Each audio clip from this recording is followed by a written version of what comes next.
4 years into her sentence, Anna Amari is moved to a prison in Versailles so she can be closer to her family.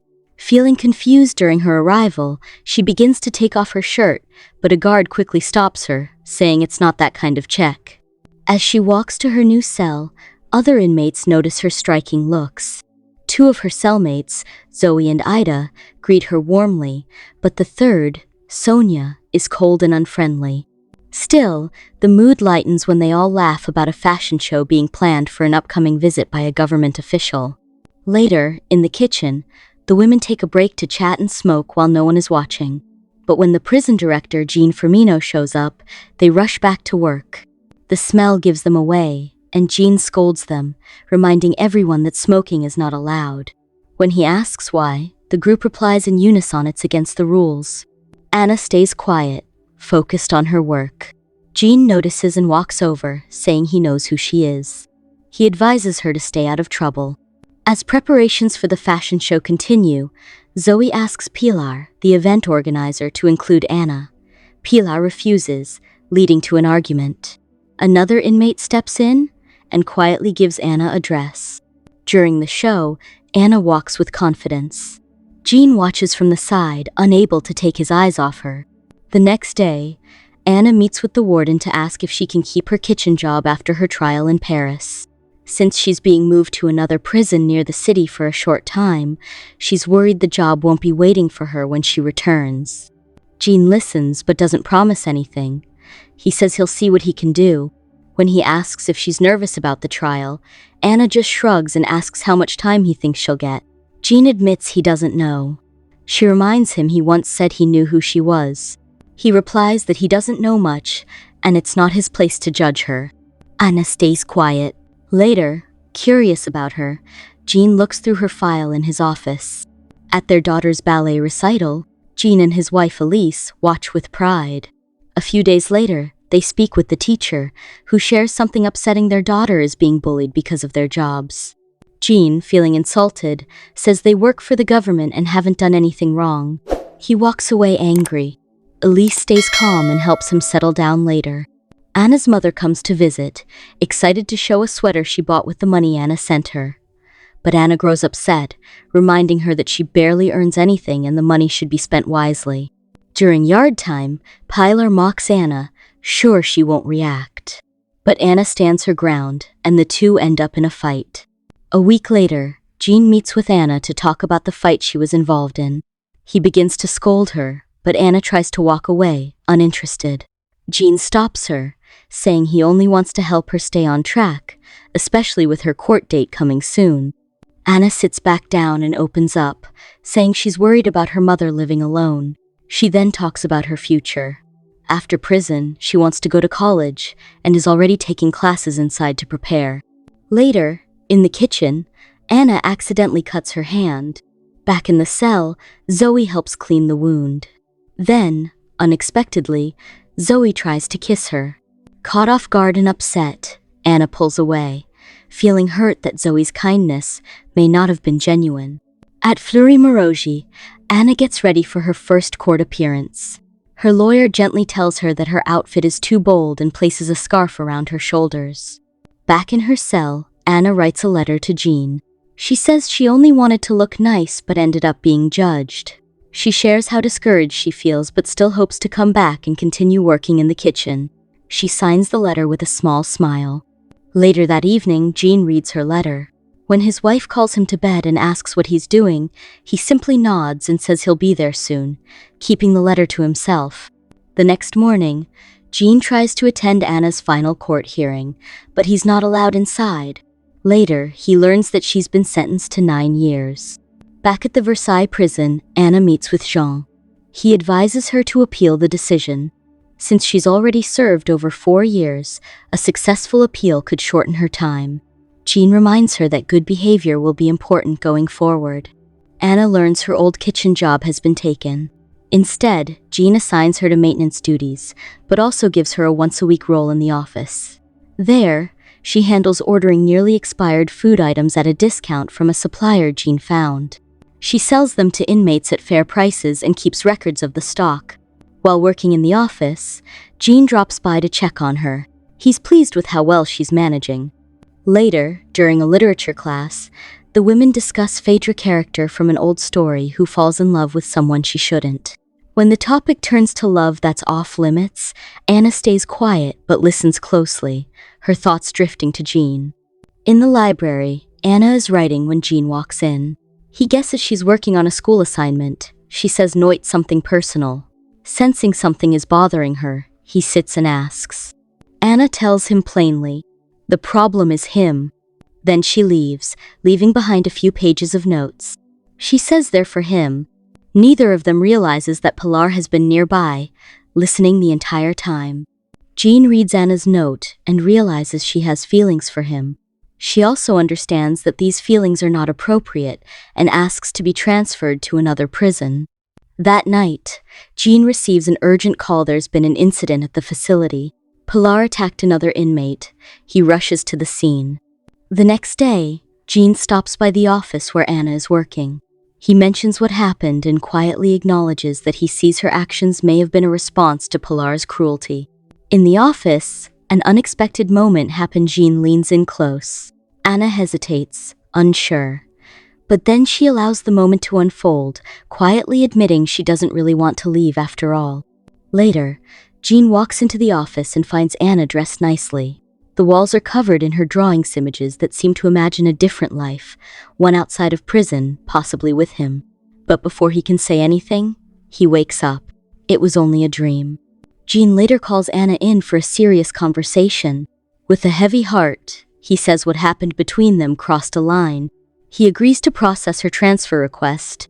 Anna feels hurt, believing their feelings were real. In Elise's art class, Anna models and subtly catches Jean's attention. Later, Elise notices Jean's distraction and mentions how he looked at Anna, but he brushes it off. After Pilar's outburst, Jean puts her in solitary until her transfer. Pilar threatens to expose Jean's link to Anna, but he stays calm. Jean catches Anna cutting her hair during work. He scolds her, then tells her the transfer is cancelled and sends her back. They start talking and make peace. Anna asks if Jean has kids. He avoids the question. She says it's hard imagining him with someone else. Anna offers to cut his hair. Jean admits he cancelled the transfer himself. They reconnect quietly. At home, Elise likes Jean's new haircut. On TV, Anna talks about liking someone but doubts their future. Back at the office, Jean and Anna find themselves alone again, drawn to each other. Anna quietly quotes Phaedra, hinting at her feelings for Jean. Their moment ends when his secretary reminds him of a meeting. At the meeting, staff worry about more inmate orders. Jean says it's just lower prices. They ask about his meetings with Anna. He says she only works once a week and calls it gossip. Anna's mother suspects something and urges her to stop. Anna snaps, saying her mother never understood her.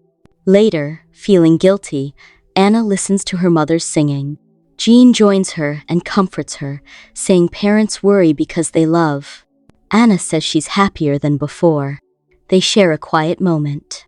Jean records a video of Anna. She surprises him by showing her own phone, which isn't allowed. She writes her number on his hand but offers to give up the phone. Jean doesn't take it but looks disappointed. Jean tells her he'll be away with his family. Hurt, Anna slaps him. While Jean's family plans a trip, he texts Anna but gets no reply. Jean is lost in thought and misses his daughter's question. Elise snaps him out, and he accidentally says Anna's name. She notices, but he ignores it. Since Anna avoids him, Jean plans to have her come clean his office.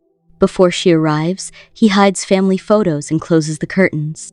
Anna arrives angry, says she feels used, and finds Jean's gun. She points it at herself and him briefly, then leaves. Outside, she admits feeling hopeless sometimes. Jean listens and tries to comfort her. On vacation, Jean can't stop thinking about Anna. Back at prison, Anna and her cellmates celebrate. Jean soon gets photos and videos showing their connection. The next day, Anna waits for her mother, who doesn't come. She tries calling Jean, but he doesn't answer.